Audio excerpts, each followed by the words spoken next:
कपिल जी, मैं आपको धन्यवाद देता हूं और ये फिल्म बनाने के लिए, ये वेब सीरीज बनाने के लिए बहुत बहुत धन्यवाद। कहां का सत्यमेव जयते, कहां का सत्यमेव जयते, कहां का सत्यमेव जयते। सुप्रीम कोर्ट के जजेस, हाई कोर्ट के जजेस जरूर इसको देखें और आत्मचिंतन करें कि भारत की न्याय प्रणाली कहां पहुंच गई है। भारत में टोटल 5 करोड़ केसेस तो वो हैं जो district court, high court, supreme court में है। इसका मतलब 5 करोड़ परिवार न्याय की आशा में बैठा हुआ है। ऑन एन एवरेज एक परिवार में 6 आदमी रख लीजिए, तो यानी 30 करोड़ लोग न्याय की आस लगाए बैठे हुए हैं।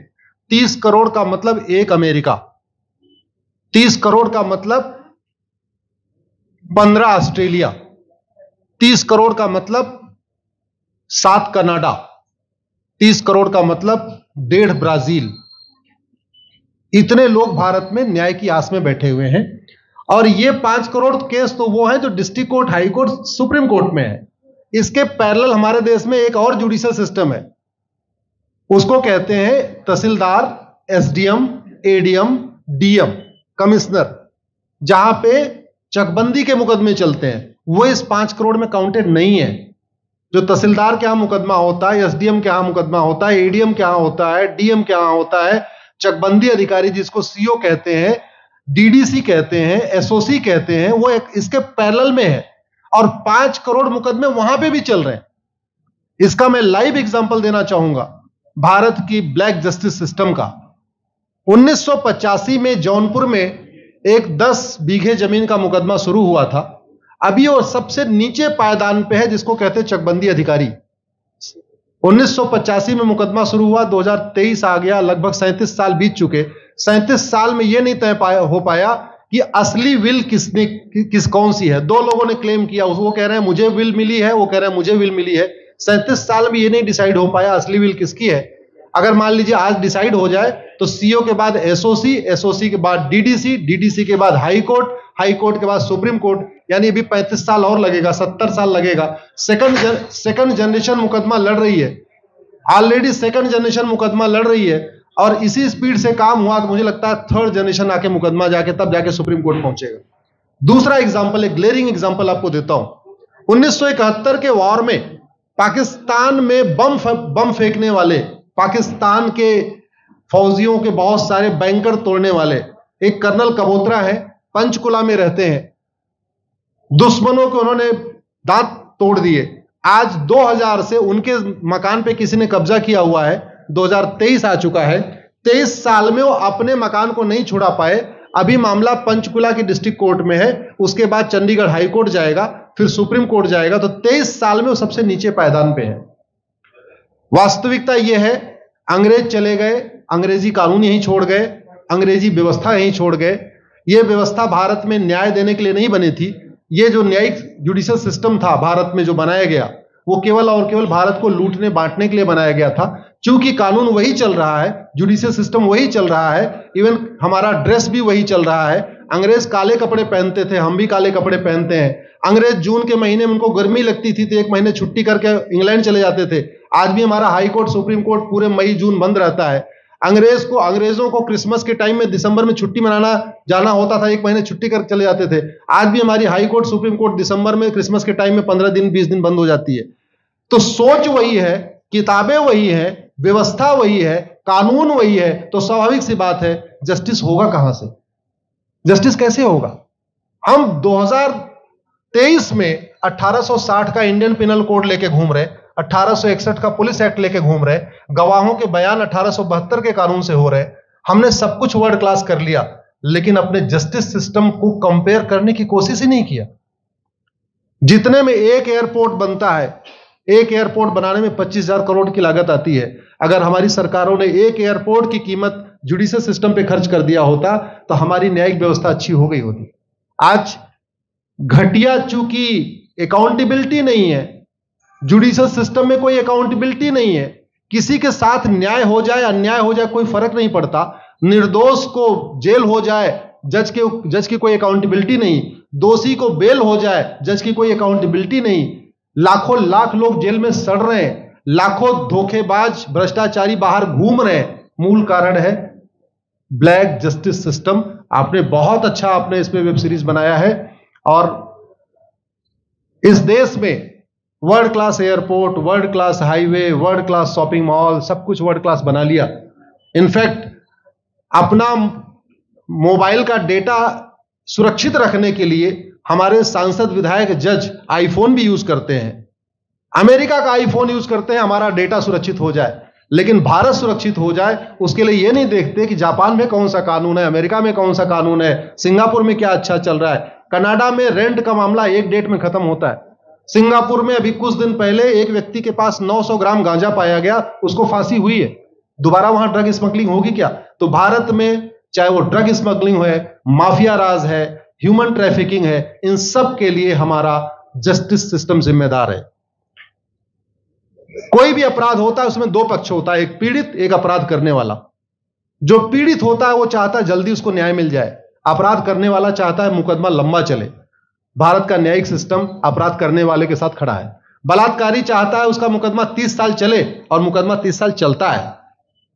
भू माफिया चाहता है कि गरीब की जमीन पे कब्जा कर ले, उसका मुकदमा 50 साल चले और आज की डेट में मुकदमा 50 साल चल रहा है। इसका मतलब वर्तमान न्यायिक सिस्टम बलात्कारी के पक्ष में है, भू माफिया के पक्ष में है, ड्रग स्मगलर के पक्ष में है, ह्यूमन ट्रैफिकर के पक्ष में है, नक्सलियों के पक्ष में है, माओवादियों के पक्ष में है, जो लोग देश विरोधी काम कर रहे हैं उनके पक्ष में है। 40 साल 50 साल के बाद किसी व्यक्ति ने मिलावट करके लोगों का स्वास्थ्य खराब कर दिया, उसको 50 साल के बाद सजा हो रही है। इस बीच उसने कम से कम पता नहीं कितने लोगों का और भी कर दिया। तो ये जो जस्टिस सिस्टम होता है दवा की तरीके काम करता है। जैसे दवा अच्छी होती है बीमारी तुरंत ठीक हो जाती है, अगर दवा घटिया होती है तो बीमारी बढ़ जाती है। दवा खाने के बाद शरीर एज इट इज नहीं रहता, या तो बीमारी ठीक होती है या तो बीमारी बढ़ती है। अगर कोई आदमी एक गांव में किसी के साथ कुछ गलत कर दे, उसको 6 महीने के अंदर सजा हो जाए, साल भर के अंदर हो जाए, दूसरा अपराध वहां नहीं होगा। लेकिन अगर उस व्यक्ति को पनिशमेंट नहीं मिला तो स्वाभाविक सी बात है उसने उसको और मोटिवेट कर दिया। कहते नहीं ऐसे बुखार है, तुरंत 2 गोली खाइए बुखार ठीक हो गया, लेकिन अगर आपने दवा नहीं खाई या गलत दवा खा लिया तो टाइफाइड होगा या निमोनिया होगा। दुर्भाग्यवश ये हमारा जस्टिस सिस्टम यही कर रहा है। आज की डेट में जितनी समस्याएं हैं, चाहे वो घूसखोरी है, जमाखोरी है, मिलावटखोरी है, कालाबाजारी है, नशा तस्करी है, मानव तस्करी है, सोना तस्करी है, ड्रग स्मगलिंग है, या नक्सलवाद है, या माओवाद है, या कट्टरवाद है, जो भी समस्याएं हैं, उसका एक बहुत बड़ा कारण यह है कि हमारा जस्टिस सिस्टम उसको टैकल नहीं कर पा रहा है, उसको पकड़ नहीं पा रहा है, और इसीलिए भारत में अराजकता है। मैं तो इतने जानता हूं, ऐसी कोई बीमारी नहीं जिसकी कोई दवाई नहीं, ऐसी कोई समस्या नहीं जिसका कोई समाधान नहीं। हम हर चीज के लिए बाहर से चीजें खरीदते हैं, तो हम ये क्यों नहीं देख रहे हैं कि आखिर चाइना का जस्टिस सिस्टम कैसा है, सिंगापुर का कैसा है, कनाडा का कैसा है, फ्रांस का कैसा है और अमेरिका का कैसा है। हम क्यों नहीं बेस्ट प्रैक्टिसेस उनकी अडॉप्ट कर लेते। दुनिया के कई देशों ने नार्को पॉलीग्राफ ब्रेन मैपिंग कानून बना दिया। मेरी बहन दीपिका नारायण बैठी हुई है, ये लगातार फॉल्स केसेस के खिलाफ, इनको मैं देखता रहता हूं, एक्टिव रहती है। एक कानून बन जाए नार्को पॉलीग्राफ ब्रेन मैपिंग और कंप्लेन पे अंडरटेकिंग ले लिया जाए कि जो कुछ मैं शिकायत कर रहा हूं इसके लिए मैं अपना नार्को पॉलीग्राफ ब्रेन मैपिंग कराने के लिए तैयार हूं, हजारों की संख्या में फेक केसेस खुद ही खत्म हो जाएंगे।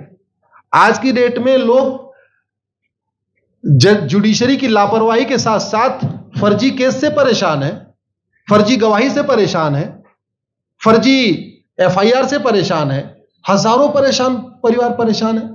कई बार देखा गया कि जो फैमिली के केसेस होते हैं उसमें कितने सारे फेक केसेस भी आ रहे हैं। तो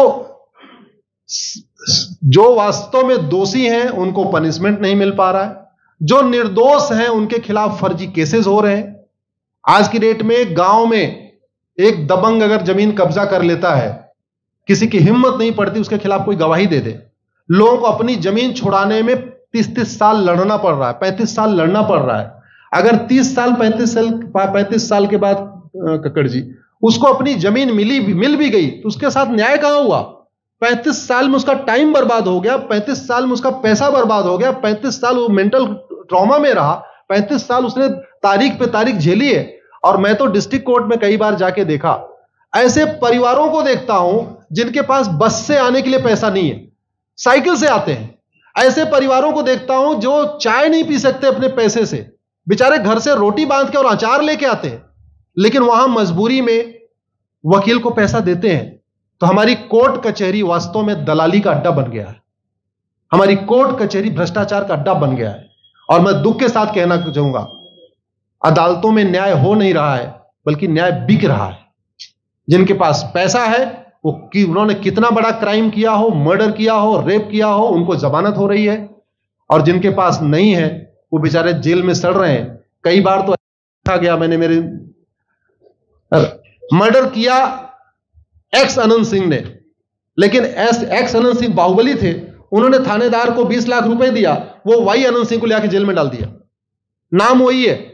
अब उसके बाद क्या हुआ, 20 साल मुकदमा चला और फिर सबूत के अभाव में छूट गया।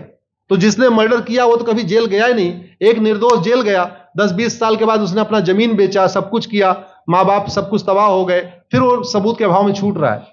तो सबूत के अभाव में अगर 20 साल के बाद छूट भी गया हो, उसका 20 साल कौन लौटाएगा? उसके 20 साल के लिए कौन जिम्मेदार है? उसके 20 साल जो बर्बाद हुआ उसके लिए संविधान की शपथ लेने वाले जिम्मेदार हैं। संविधान के प्रियम्बल में लिखा है, हम आपको जस्टिस देंगे, हम आपको न्याय देंगे। न्याय देने की जिम्मेदारी किसकी? जिन्होंने शपथ लिया। शपथ कौन लेते हैं? जजेस लेते हैं, सांसद विधायक मंत्री लेते हैं। तो आज की डेट में अगर लोगों को न्याय नहीं मिल रहा है तो इसके लिए वही जिम्मेदार हैं जो संविधान की शपथ लेते हैं। संविधान की शपथ लेने वालों को वेतन भत्ता गाड़ी बंगला इसीलिए मिलता है कि लोगों को न्याय मिल सके, फास्ट जस्टिस मिले, कंप्लीट जस्टिस मिले। अनफॉर्चुनेटली कंप्लीट जस्टिस मिलने में तो 50-60 साल लग जाता है, फास्ट जस्टिस तो सपना हो गया है। इसलिए आज आपने जो ये वेब सीरीज बनाई है, मैं आपको धन्यवाद देता हूं। एक ऐसे विषय पे जिसपे कोई टच नहीं करता, लेकिन जिससे करोड़ों लोग पीड़ित हैं। मैंने कहा ना, 5 करोड़ लोग सीधे district court, high court, supreme court के केसेस से पीड़ित हैं और 5 करोड़ मुकदमे एसओसी, डीडीसी, तहसीलदार के यहां चल रहा है। तो अगर 5 करोड़ से 30 करोड़ लोग इधर पीड़ित हैं तो उधर भी पीड़ित है। वास्तव में बहुत बड़ी संख्या भारत में इसी से पीड़ित है। और अपराध, भ्रष्टाचार और जितनी भी अराजकता चल रही है उसका मूल कारण भी यही है। जस्टिस सिस्टम अच्छा हो जाए, कानून सख्त हो जाए, कानून का खौफ पैदा हो जाए, न्यायपालिका का खौफ पैदा हो जाए, और ये थाने जो दलाली के अड्डे बन गए हैं, तहसील जो दलाली का अड्डा बन गया है, डिस्ट्रिक्ट कोर्ट जो कमीशन खोरी का अड्डा बन गया है, अगर इस पे कंट्रोल हो जाए तो वास्तव में भारत में फिर से राम राज्य आ सकता है। अगर जुडिशियल सिस्टम अच्छा हो जाए तो जो राम राज्य की कल्पना है, धर्म की जय हो, अधर्म का नाश हो, प्राणियों में सद्भावना हो, विश्व का कल्याण हो, मुझे लगता है उसको फिर से जीवित किया सकता है। आपने मुझे बुलाया कपिल जी, मैं आपको धन्यवाद देता हूं। और ये फिल्म बनाने के लिए, ये वेब सीरीज बनाने के लिए बहुत बहुत धन्यवाद देता रहता हूं। दीपिका जी लड़ती रहती हैं, इनको देखता रहता हूं। बहन नेहा जी आई हैं, ये अपने गानों से मुझे लगता है बहुत अच्छा आप लिखती हैं। और इसी तरीके से कड़वा सच आप लिखते रहिए, कड़वा सच गाते रहिए। लोग आज की डेट में, यंग जनरेशन कड़वा सच सुनना चाहती है। मीठे झूठ ने इस देश में शुगर, डायबिटीज पैदा कर दिया। भारत केवल लोग डायबिटीज से नहीं पीड़ित हैं, बल्कि हमारी व्यवस्था को डायबिटीज हो चुका है।